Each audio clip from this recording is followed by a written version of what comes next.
Shri Sudhanshu Trivedi to resume. महोदय, जैसा कि मैं उस विषय पे बता रहा था कि इस कालखंड में जब राष्ट्रपति महोदय ने अपने भाषण में कहा कि भविष्य में भारत विश्व का नेतृत्व करेगा और 21वीं सदी भारत की होगी, तो वहीं इस देश में कुछ ऐसे भी लोग थे जिनके दिमाग में गुलामी की मानसिकता अभी भी ऐसी पैबस थी कि वो अपना हर स्रोत बाहर से ढूंढते थे। जो कोई कहता था कि पश्चिम वाले अरब से आए, उत्तर वाले यूरोप से आए, पूरब वाले चीन से आए और दक्षिण वाले अफ्रीका से आए, तो मैं सिर्फ ये बता रहा था, इन तीनों जगहों का सिर्फ एक एक उदाहरण बताता हूं कि भारत का इन पे इन्फ्लुएंस था या इनका इन्फ्लुएंस भारत पे था।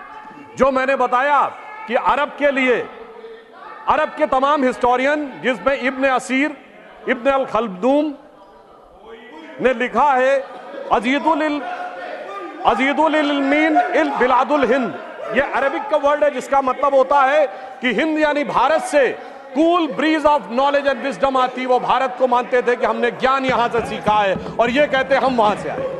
यूरोप वालों के लिए बताना चाहता हूं, Sanskrit is the mother of all European language. हमने नहीं कहा, एक यूरोपियन विलियम जोन्स ने कहा, जो एक अंग्रेज था और कलकत्ता हाई कोर्ट का जज था। यानी वो कहते हैं कि उन्होंने ज्ञान हमसे सीखा है और ये हमको बताते हैं कि हमने उनसे सीखा है।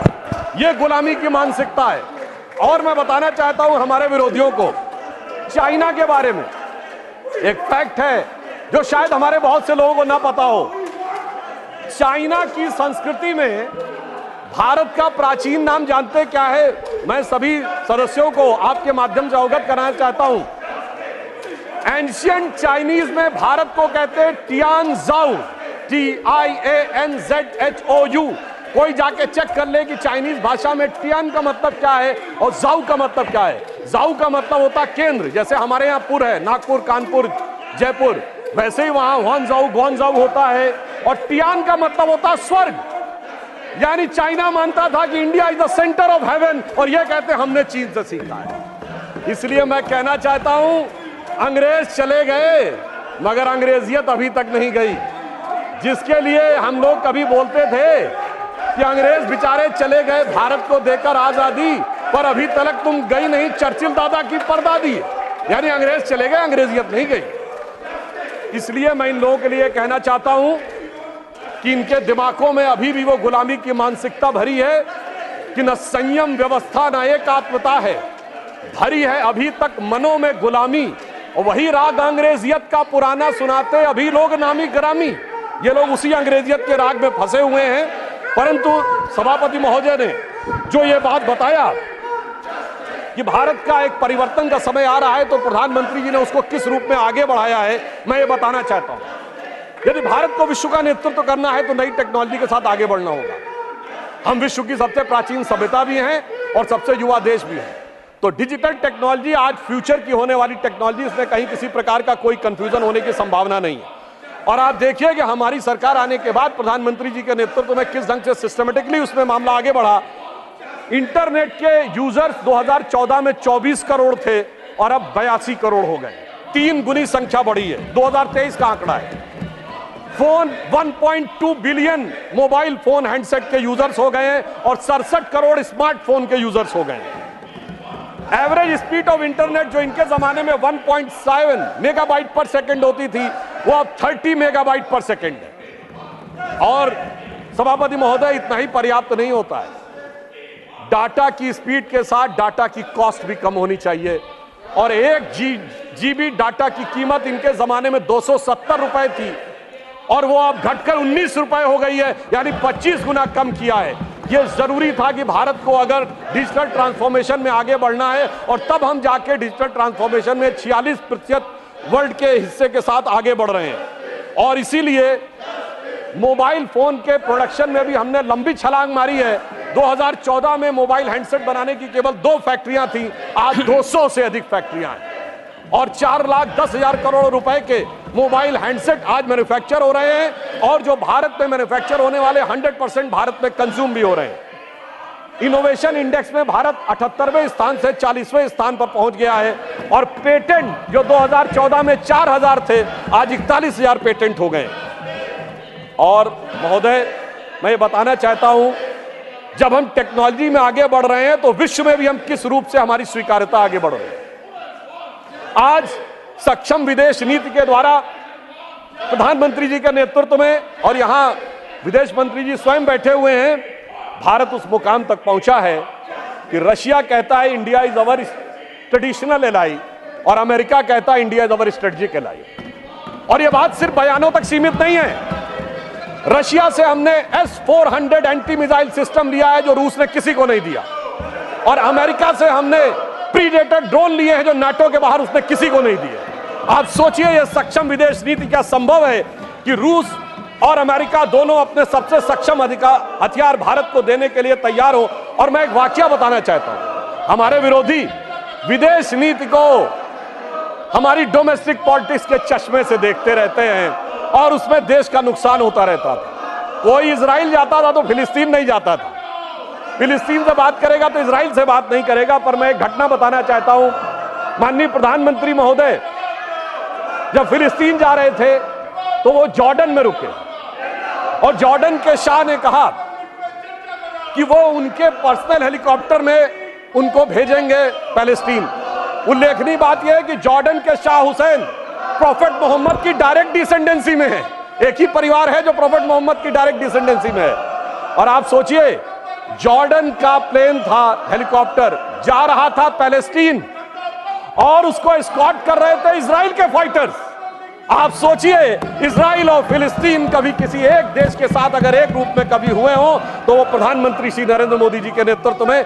तो डिजिटल ट्रांसफॉर्मेशन हो या डिप्लोमेटिक ट्रांसफॉर्मेशन, दोनों में भारत एक नए सिरे से एक नए स्वरूप में आगे बढ़ता हुआ आगे दिखाई पड़ रहा है। परंतु अफसोस की बात यह है कि हमारे जो विरोधी हैं वो इस विषय के लेकर जिस प्रकार का वातावरण इन चुनावों के दौरान दिखा, उसमें भी एक विदेश का संबंध दिखा। सभापति महोदय, मैं आपसे कहना चाहता हूं, भारत का यह चुनाव भारत के इतिहास का इकलौता चुनाव था जब विदेश में बैठे हुए किसी धन कुबेर ने यह कहा हो कि वो $1 बिलियन खर्च करेगा मोदी जी की सरकार को हटाने के लिए। यह चुनाव भारत के इतिहास का इकलौता चुनाव था जब चुनाव भारत में हो रहा था और कांग्रेस के नेता आर्टिकल विदेश के अखबारों में लिख रहे थे। शशि थरूर जी ने बांग्लादेश के अखबार डेली स्टार में आर्टिकल लिखा, मोदी हैज टू गो। अरे भाई, विदेश के अखबार में क्यों लिख रहे हो मोदी हैज टू गो? और उसके बाद भी, और ये इतिहास का पहला चुनाव था जब पाकिस्तान के एक मंत्री स्तर के व्यक्ति ने कांग्रेस और राहुल गांधी जी की भूरी भूरी प्रशंसा ही नहीं की। उनका वर्ड था फवाद चौधरी का कि बीजेपी हटनी चाहिए, मोदी जाना चाहिए, उसके बाद जो मर्जी हो कर लेंगे, यानी इन वर्बेटम वही था जो था। अरे क्यों नहीं आपने बोला कि आप कौन होते हैं हमारे बारे में बोलने वाले? मैं याद दिलाना चाहता हूं, जब डॉक्टर मनमोहन सिंह प्रधानमंत्री थे और श्री नरेंद्र मोदी जी मुख्यमंत्री थे और उस समय पाकिस्तान के तत्कालीन प्रधानमंत्री नवाज शरीफ जी ने मनमोहन सिंह जी के बारे में आपत्तिजनक बात बोली थी, तो उस समय नरेंद्र मोदी जी ने दहाड़ कर कहा था, कौन होता है पाकिस्तान का व्यक्ति 120 करोड़ देशों के हमारे प्रधानमंत्री के बारे में बोलने वाला? मगर अफसोस, आपके मुंह से एक शब्द नहीं निकला। इसलिए मैं कह रहा हूं, भारत का ये बदलाव, एक बड़ा बदलाव हो रहा है। और मगर इन चुनावों ने एक निष्कर्ष और दिया है सभापति महोदय, एक निष्कर्ष और दिया है कि कांग्रेस पार्टी को आज बड़ी उत्साह नजर आ रहा है कि वो उभर कर सामने आ गए।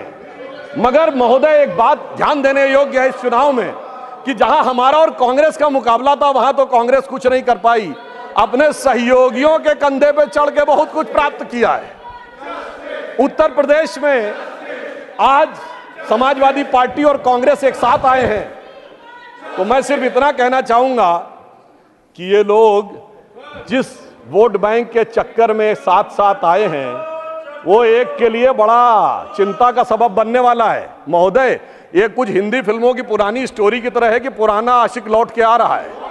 अगर वो पुराना इश्क जाग गया तो आप ये समझिए कि ये समाजवादी पार्टी के लिए बहुत बड़ी चुनौती होने वाली है, क्योंकि वो कहते हैं, सपा कहती है मेरा कारनामा तो देख, तो कांग्रेस कहती है मैं तेरा आशिक पुराना तो देख, तो उधर एक हैदराबादी हजरत है जो कहते मेरा घराना तो देख, और इस ट्रायंगल से का एक नया स्वरूप इस चुनाव में उभरता हुआ नजर आया है। मैं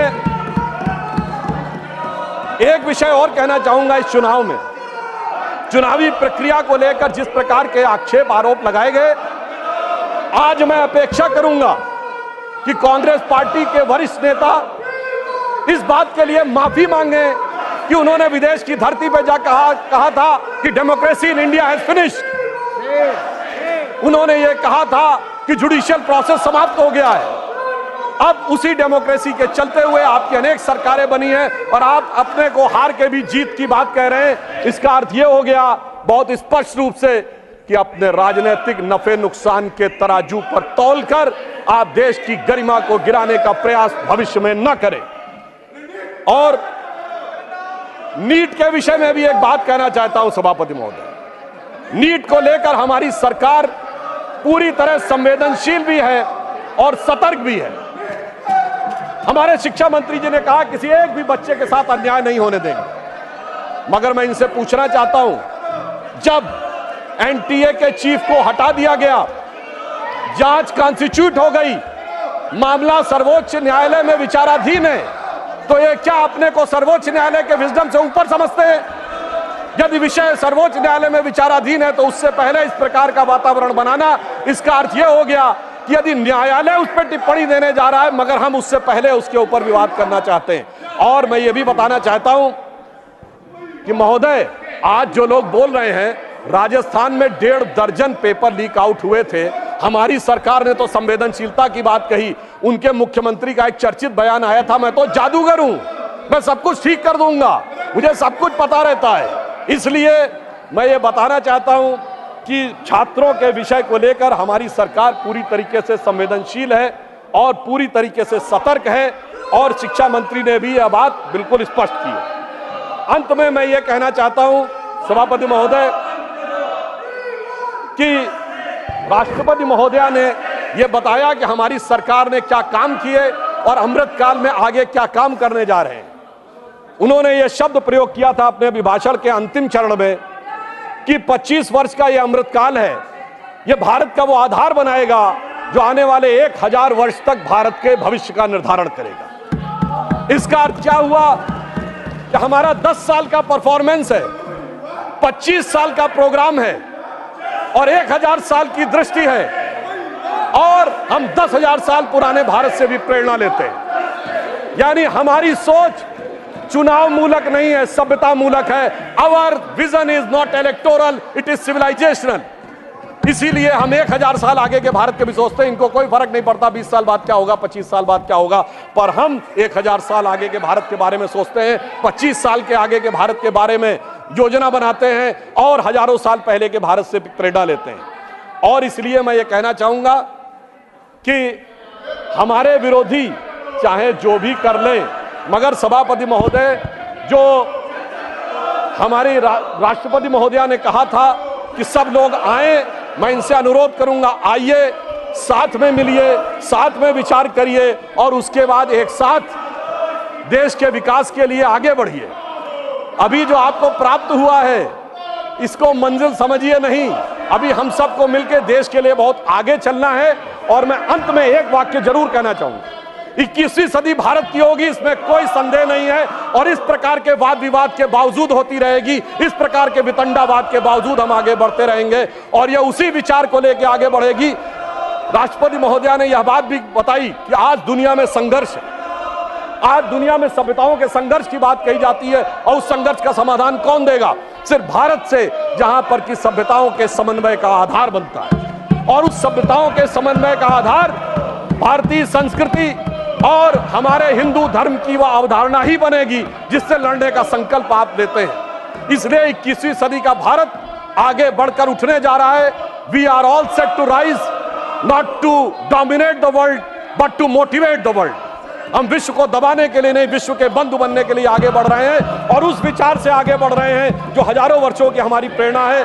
तो श्रद्धेय अटल बिहारी वाजपेयी जी की वह प्रसिद्ध पंक्ति, हिंदू तनमन हिंदू जीवन रग रग हिंदू मेरा परिचय, के आखिरी छंद को कहकर अपना विषय समाप्त करूंगा, जो ये बताएगा कि भारत किस रूप में विश्व का आगे बढ़ने वाला है। कि होकर स्वतंत्र मैंने कब चाहा, मैं कर लूं जग को गुलाम। हमने किसी को परेशान नहीं किया। होकर स्वतंत्र मैंने कब चाहा मैं कर लूं जग को गुलाम, मैंने तो सदा सिखाया है करना अपने मन को गुलाम। गोपाल राम के नामों पर कब मैंने अत्याचार किया, कब दुनिया को हिंदू करने घर घर में नरसंहार किया। कोई बतलाए काबुल में जाकर कितनी मस्जिद तोड़ी।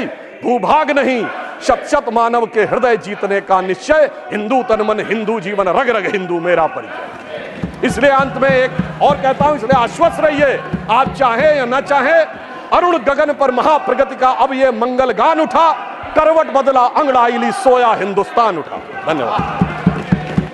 मिस